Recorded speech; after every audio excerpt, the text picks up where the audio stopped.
Oke, Assalamualaikum warahmatullahi wabarakatuh. Di sini saya Ahmad Ali Munawar dan juga teman saya Rian Ardi Wibowo akan menyampaikan presentasi proposal dari proyek IoT kami yaitu Smart Mini Host dengan Flood Early Warning System berbasis Internet of Things menggunakan MQTT dan juga Node-RED.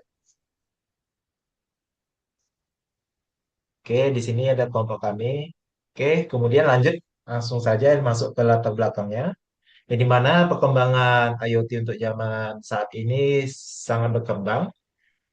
Dan di mana juga IoT berperan penting dalam perangkat kontrol yang secara otomatis melalui internet. Banyak rumah masih menggunakan sistem monitoring dan kontrol secara manual sehingga kurang efisien, terutama dalam pengawasan keamanan, kondisi lingkungan, dan potensi bencana seperti banjir. Oleh karena itu, diperlukan sistem smart mini host berbasis IoT yang mampu melakukan monitoring dengan kontrol perangkat rumah secara real time. Sistem ini menggunakan ISP32, berbagai sensor juga, dan juga protokol MQTT, dan juga Node-RED untuk mengontrol perangkat rumah serta memberikan peringatan dini banjir melalui dashboard dan telegram bot secara integrasi. Kemudian tujuan untuk proyek kali ini yaitu satu, merancang dan membangun sistem smart mini host berbasis IoT. Yang kedua, mengimplementasikan sistem monitoring dan kontrol perangkat rumah secara real time. Ketiga, mengintegrasikan sensor dan aktuator menggunakan ISP32. Keempat, mengimplementasikan komunikasi data menggunakan MQTT. Kelima, membuat sistem peringatan dini banjir berbasis IoT. Keenam, mengembangkan dashboard monitoring menggunakan Node-RED. Manfaat dari proyek ini, yang pertama, mempermudah monitoring kondisi rumah secara real time. Yang kedua, membantu pengontrolan perangkat rumah secara otomatis maupun manual. Ketiga, meningkatkan efisiensi penggunaan energi listrik. Keempat, memberikan peringatan dini terhadap potensi banjir. Dan yang terakhir, menjadi media pembelajaran implementasi IoT dan juga smart home. Untuk perangkat hardware yang kami gunakan pada proyek kali ini yaitu ada ISP32, sensor peer, kemudian juga ada sensor LDR, kemudian juga ada sensor DHT11 atau DHT22, kemudian juga sensor ultrasonik.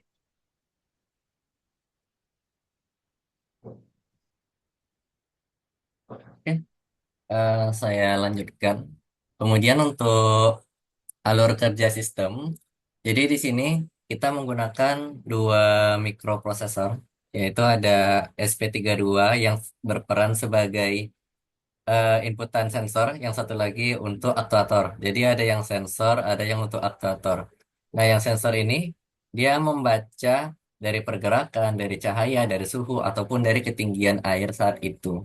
Nah, jadi data yang didapatkan nanti bakal dikomunikasikan ke aktuatornya menggunakan MQTT. Data nanti tersebut akan dijalankan sebagai data otomatis untuk menghidupkan seperti lampu, kipas, alarm, atau buzzer.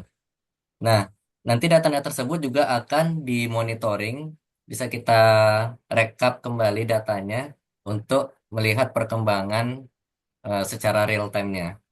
Mungkin untuk lebih lanjut lagi, kita beralih sedikit ke bagian Tinkercad sama Walkme. Nah, ini ada gambaran kasar yang sudah kami rancang. Jadi di sini ini masih gambarannya menggunakan Arduino Uno, tapi nanti bisa diterapkan juga ke SP32.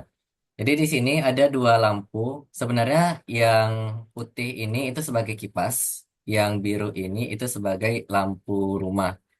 Jadi, sorry kebalik. Yang putih, yang biru ini sebagai kipas, yang putih itu sebagai lampu rumah. Jadi, yang kipas ini akan menyala jika suhu di DHT-nya itu tinggi. Jadi kalau misalnya suhunya rendah, dingin gitu. Berarti lampunya, kipasnya nol karena suhunya rendah. Tapi ketika suhunya tinggi atau cuacanya panas, maka lampunya akan menyala atau kipasnya akan menyala. Di sini kita kasih gambarannya sebagai lampu dulu, tapi di implementasinya nanti kita akan gunakan kipas. Kemudian untuk lampunya itu akan dibuat berdasarkan cahaya saat itu sama ada pergerakan. Misalkan kita bikin dia sangat gelap, kemudian ada pergerakan. Jadi ketika ada pergerakan, maka akan menyala lampunya. Jika tidak ada pergerakan, maka dia tidak menyala. Ini ketika kita bikin sensornya tuh udah terang, meskipun ada pergerakan, lampunya tidak akan menyala. Kurang lebih kayak gitu mekanismenya. Nah, di mana letak datanya? Saya ada bikin salah satu project lagi di Walkme.